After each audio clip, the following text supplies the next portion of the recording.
42장으로 이루어진 욥기의 메인은 이 세 친구와 욥이 주고받는 대화에 있습니다. 대만 사람 엘리바스가 말하면 욥이 그에 대한 답변 형식으로 이야기를 하죠.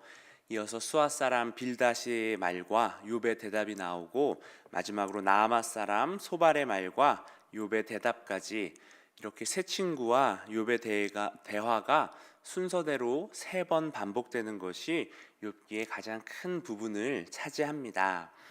오늘은 수아 사람 빌닷이 8장에서 이야기한 내용에 대한 욥의 대답이 계속 이어지고 있습니다. 사실 이 빌닷은 이 말씀 액자 시장에서 아주 인기가 많은 인물이죠.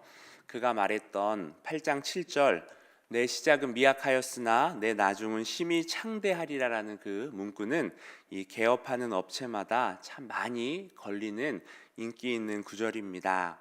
그러나 이 말씀은 욥의 마음을 갈기갈기 찢어놓은 말이라는 것을 우리는 쉽게 넘어갑니다. 인과응보 신학을 가진 빌닷은 선하고 의로우신 하나님께서 무죄한 자에게 무고한 고난을 주실 리가 없으니 누군가 고난을 받는다면 그것은 선하고 의로우신 하나님의 심판이라는 것을 심판임이 확실하다라고 생각합니다. 따라서 욥은 자신의 죄로 벌을 받고 있는 것이니 하나님께 잘못했다라고 회개하면은 지금보다 나중이 창대하게 된다라는 말인 것이죠.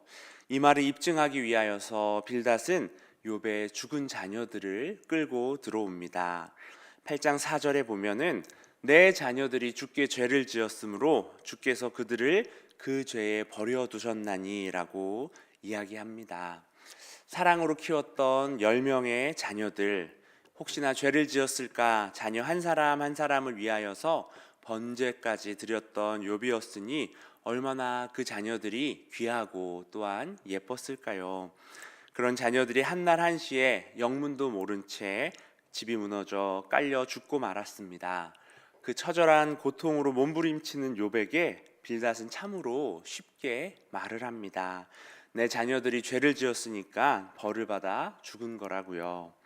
엘리바스와 주고받았던 욥의 첫 번째 대화가 신경을 거슬렀는지 시작부터 친구의 아픈 곳을 아주 후벼 파는 말을 내뱉습니다. 빌닷의 말에 반박하고 싶지만 욥 역시도 인과응보의 신학을 가지고 살아왔던 인물이라 자신의 상황이 진짜 이해가 되지 않습니다. 의로우신 하나님께서 어찌 내게 이렇게 행하실 수 있단 말인가? 욥에게는 자신의 문제를 해결할 수 있는 방법이 없었습니다. 사방이 막혀 있는 상황 속에서 그래도 욥이 할 수 있는 것은 결국 뚫려 있는 하늘을 향하여서 외치는 기도뿐입니다. 욥은 하나님께 솔직하게 요청합니다.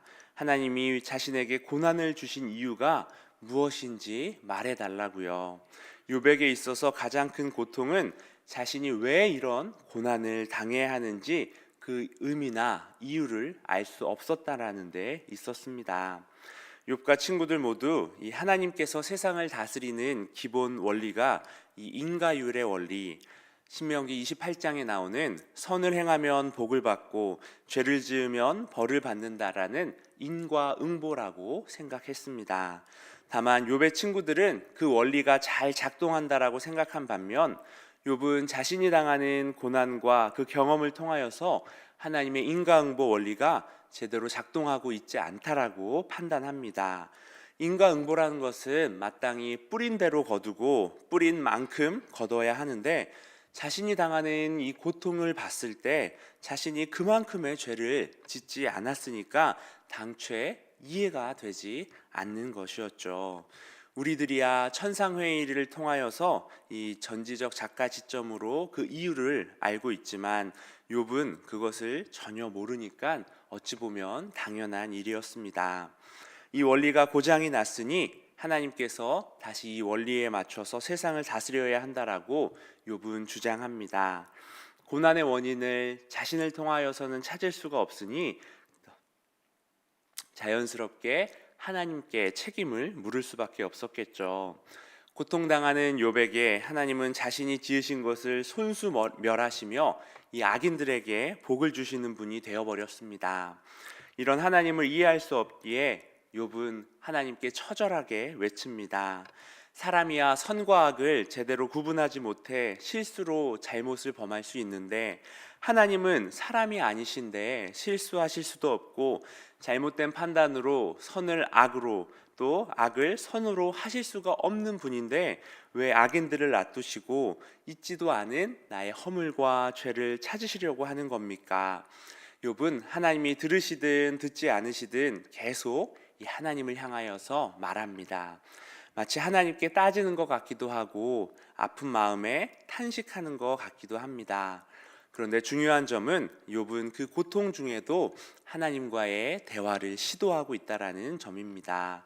하나님께 꾸밈없이 그저 불평하고 괴로움을 말하고 있는 욥의 태도를 보면 지금껏 그가 하나님을 얼마나 가깝게 느끼고 있었던가를 또 방증해 줍니다. 욥은 사실 하나님이 자신이 무죄하다라는 것을 알고 계시다라고 확신합니다. 7절 말씀을 보면 주께서는 내가 악하지 않은 줄을 아시나이다.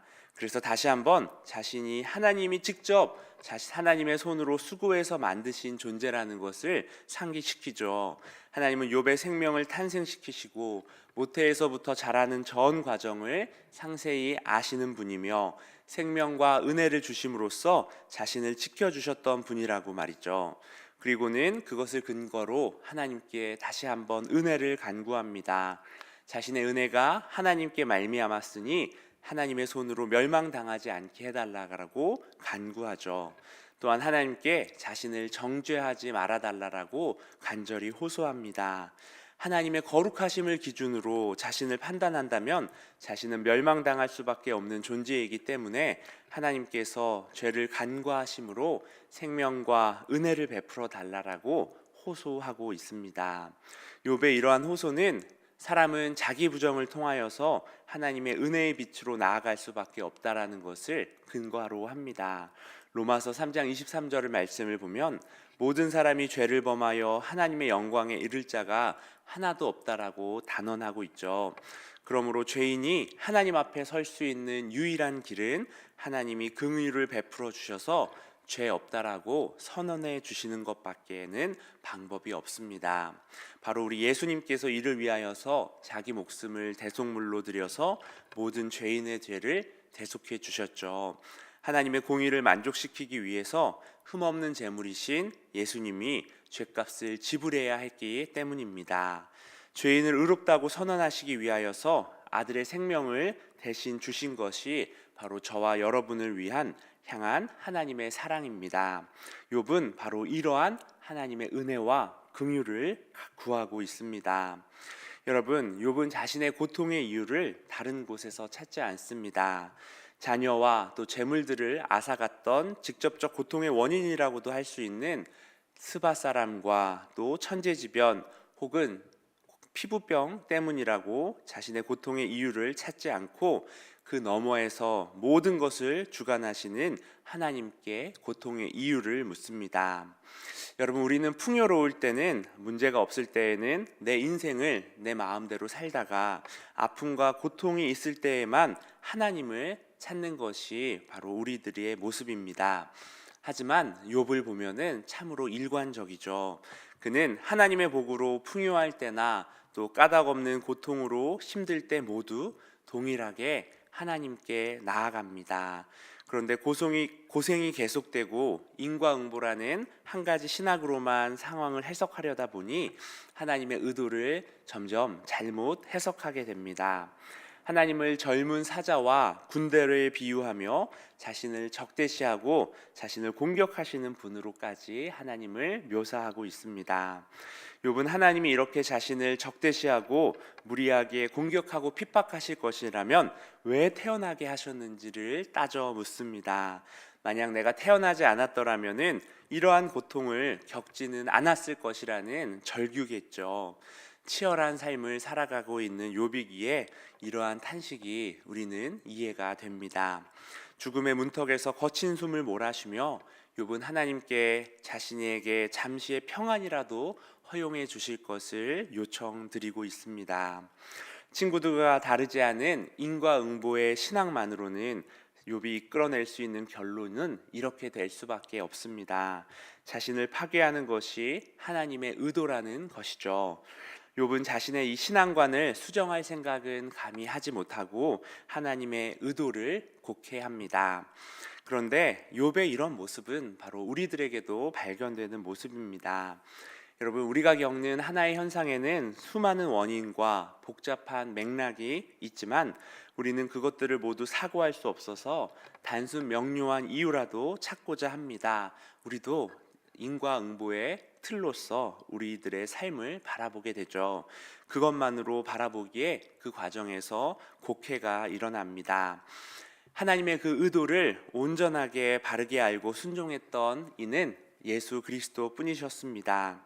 예수님은 당신이 이 땅에 대속물로 왔음을 아셨기에 아무 죄도 없음에도 묵묵히 순종의 길을 걸어가셨죠. 우리는 이 하나님의 의도를 정확하게 온전히 알지 못합니다. 그래서 욥처럼 억울할 때도 있고 하나님의 마음을 오해할 때 역시 있습니다. 이러한 과정은 우리에게 있어서 불가피하죠. 우리의 한계이기 때문입니다. 다만 그런 한계 때문에 겪는 영적 방황 끝에 더 확고한 믿음으로 서게 되는 저와 여러분이 되기를 소망합니다. 깊은 고민 없는 신앙은 여러분 공허합니다. 방황과 좌절이 없다라면은 우리의 신앙은 언제나 추상적, 관념적 차원에 머물고 말 것입니다. 여러분, 우리의 신앙은 현실에 뿌리를 두고 있습니다. 반드시 겪을 수밖에 없는 방황과 또 낙담하는 과정에 우리 주님께서 함께 하셔서 결국에는 굳센 믿음으로 우리가 서게 될 줄로 믿습니다. 왜냐하면 성경은 우리의 모든 마음과 상황을 먼저 다 경험하시고 우리의 아픔과 연약함을 이해하시며 우리를 대신하여서 하나님께 나아가서 변호하시고 은혜를 주시는 중보자요 대제사장 되시는 예수님이 우리와 함께 하신다라고 선포하기 때문입니다. 사랑하는 성도 여러분, 우리 압박과 고통 그리고 끊임없는 의문이 욥을 짓누르고 있습니다. 소망이라고는 전혀 없어 보입니다. 하지만 우리는 알고 있죠. 신실하신 하나님께서 그를 다시 회복시키실 것이라는 것을 말입니다. 우리도 동일합니다. 욥의 경우처럼 우리의 아픔과 또 고통과 의문도 영원하지 않습니다. 하나님을 의지하며 우리 지금의 고통을 함께 견뎌내기를 원합니다.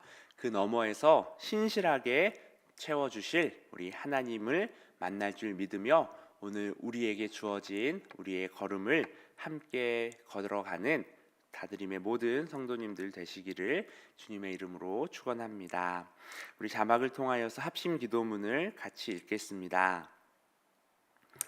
사랑의 아버지 하나님, 도저히 이해할 수 없는 고난과 아픔 앞에서 하나님의 이름을 부르며 신음하는 것이 불신앙이 아닌 회복의 첫 출발임을 고백하며 정직하게 하나님 앞에 서게 하옵소서. 급격하게 추워진 날씨 속에서 어르신들과 몸이 약한 지체들을 지켜주시고 독감과 감기로 힘들어하는 가족들을 속히 회복시켜 주옵소서. 올해를 마무리하고 내년을 준비하는 모든 부서에게 지혜와 사랑을 부어주셔서 하나님이 기뻐하시는 다드림을 함께 만들어 가게 하옵소서. 참 소망 되신 예수님의 이름으로 기도드립니다. 아멘.